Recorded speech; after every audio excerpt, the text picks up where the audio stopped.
Hi everyone, so today we're going to talk about how you can be pro yourself. How to be pro yourself and not against yourself.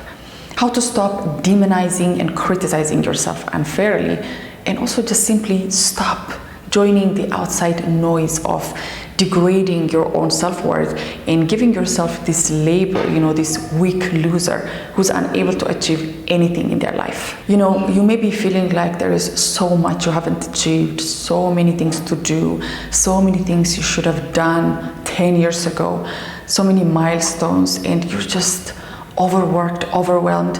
And even when you're not working, the thought, the idea of where your life is right now is just exhausting. And in this video, we'll talk about how you can smash that invisible wall that is standing between you and your dream life and prove to yourself and everyone else that it was only a matter of time and not a matter of being too hard on yourself all the time.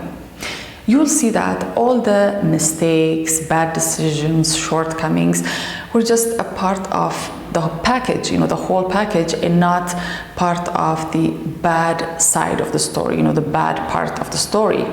But before we get to that, I am just going to ask you to subscribe to this channel, because here on this channel, I talk about how you can find your passion and go after it at any age, how you can find balance even at the most difficult times in your life, and how you can be happy with the things and the people you already have surrounding you. So if you're interested, make sure to click the subscribe button and the notification bell so you don't miss any of my videos. Now, let's get to today's topic.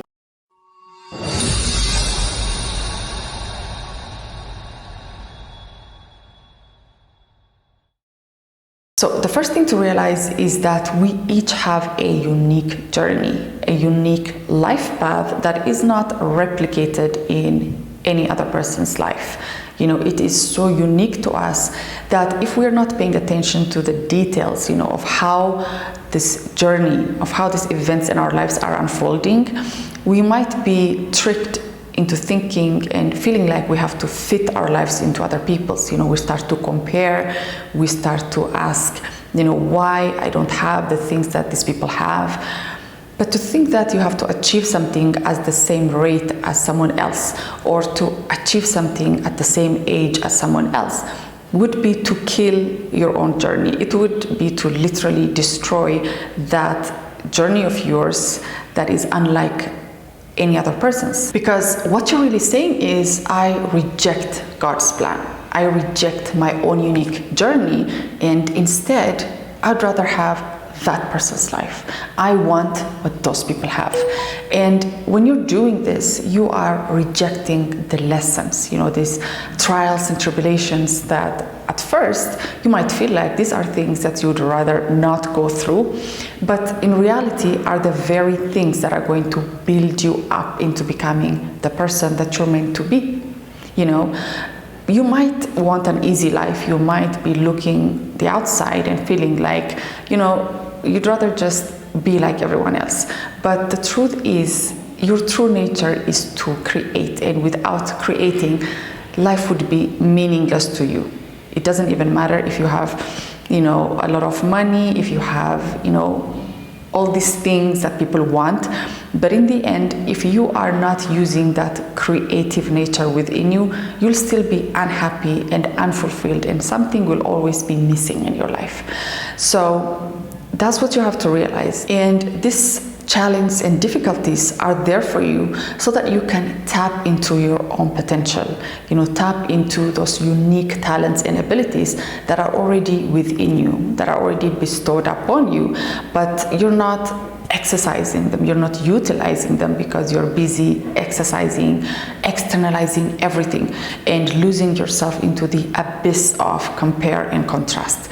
And it's when you do this that self-hate begins, that self-loathing begins, and you start saying to yourself, I'm unable to achieve those things because, all these difficulties, all these things are making it hard for me. And you're not able to, make use of these difficulties that are actually the ones that are going to bring you fulfillment in life, as they will be the only reason for you to look into your own true potential, to those talents that are already within you, because without them there will be no need. If you had such an easy life that you're not even going to think about problem solving, you're not even going to think about, how to deal with life's inevitable problems, then there is no fulfillment in life. Because like I said earlier, it's your nature to want to create, and without that you will be lost. And this may take time. It will take time, because you're not going to expect all these thought patterns and belief systems that you already have, that you've had for years, to simply disappear within one day, and now you become this powerful person who's able to use these talents and use your mind for creating whatever it is that you want to create. You're going to be patient with yourself, and you need to take your time for your healing, because there needs to be healing for the part of you that always believed that you were not good enough, that you needed to do something or achieve something before you consider yourself worthy. And now, once you start to clear these wrong beliefs, you're also going to have to deal with some of these failures and setbacks and these things that are going to happen along the way, these natural, inevitable parts of the process. This way, you'll start to be easy on yourself. You'll also see that there is no need to be so hard on yourself all the time. And even at times when you are clearly at fault, when you have clearly made a mistake that affected your work or that affected others negatively, you'll still find that peace within you that will remind you that this is just, part of life. Making mistakes is part of life. Failing at something that you have attempted is part of life, and not appealing or appeasing to everyone is part of life, and that you don't need to kill yourself trying to amount to everything that everyone expects you to be.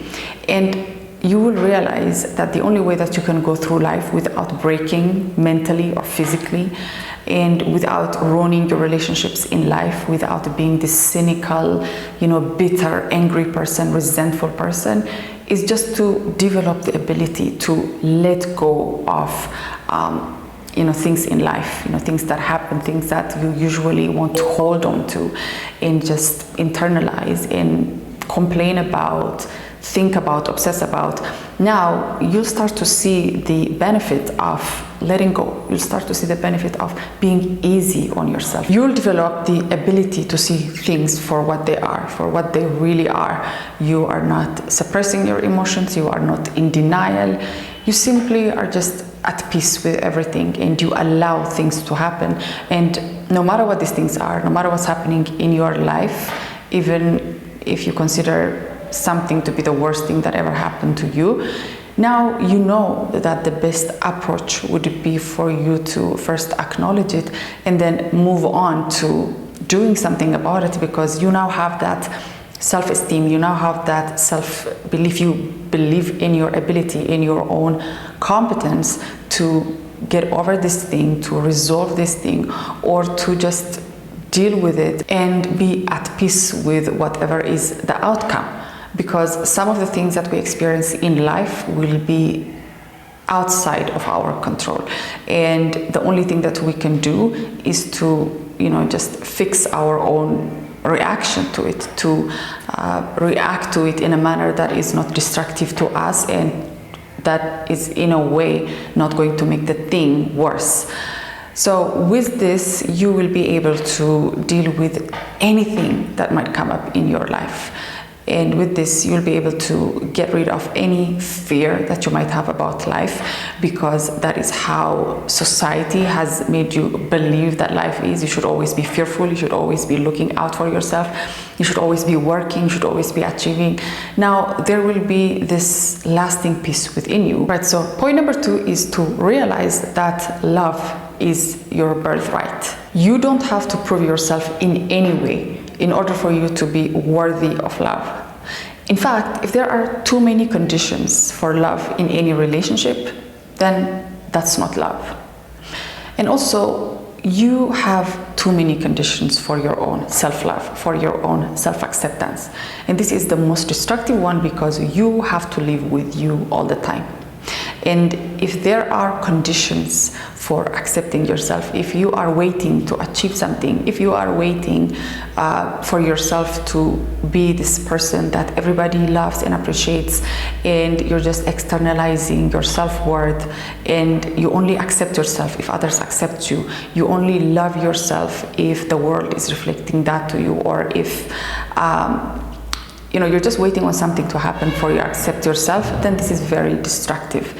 Because first of all, whatever it is that you're experiencing out there is a reflection of your own thoughts and emotions within you. So to expect love and acceptance from the outside world while you are just destroying yourself within you, while you have this negative self-dialogue, inner dialogue going on all the time, is totally wrong, because the world is only, mirroring us. And the best way would be for you to start within. And if there are conditions within yourself, be sure to expect conditions from the outside world. People are going to make you work for, proving your worth. They're going to make you work for love. They're going to make you work for anything that you can get for free, because that's the belief you have within you. There are a lot of people who do absolutely nothing and who receive absolutely everything. And the difference between these people and those who toil to get these things from the outside world and, barely receive it, is the belief that they have within them. Only the belief will be able to, make that difference, that huge difference between you receiving whatever it is that you want with ease, or receiving a small portion, fractions of it, only after working yourself to death. And this belief stems from the idea that you have done something wrong, that you haven't proven yourself yet, that you are, just less than. But you see that this is wrong in the world, because even the most brutal dictators receive love. Even those people who have killed millions and have brought about the suffering of millions or billions of people still have millions of people showing love and respect and acceptance towards them.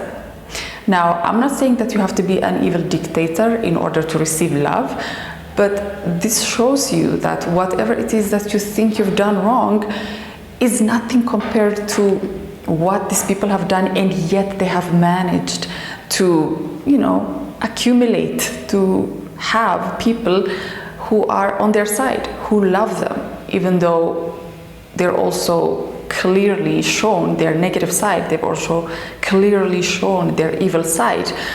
And this is a lesson for you. You have to know that whatever it is that you've done cannot be as bad as these people, and yet this exists in this world. Because even when there are conditions from the outside world, there shouldn't be any conditions within you. There shouldn't be any time wasted on self-loathing and self-degrading. You should always love yourself.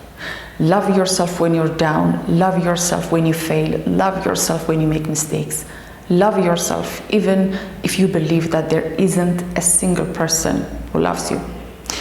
That's not true, because the only reason that you feel that way is because maybe you haven't allowed that sort of love to come in, or you are focusing on the negative aspects of the people that are already in your life.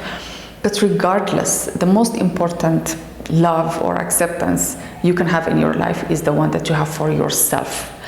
Because that's what you see in this world. There are lots and lots of people who have lots and lots of things in their lives. They have everything they could ever ask for, and yet they are unhappy, because the reason is it doesn't matter if the entire world loves you and accepts you. As long as you don't accept yourself, then you're not going to be happy. And what life is that?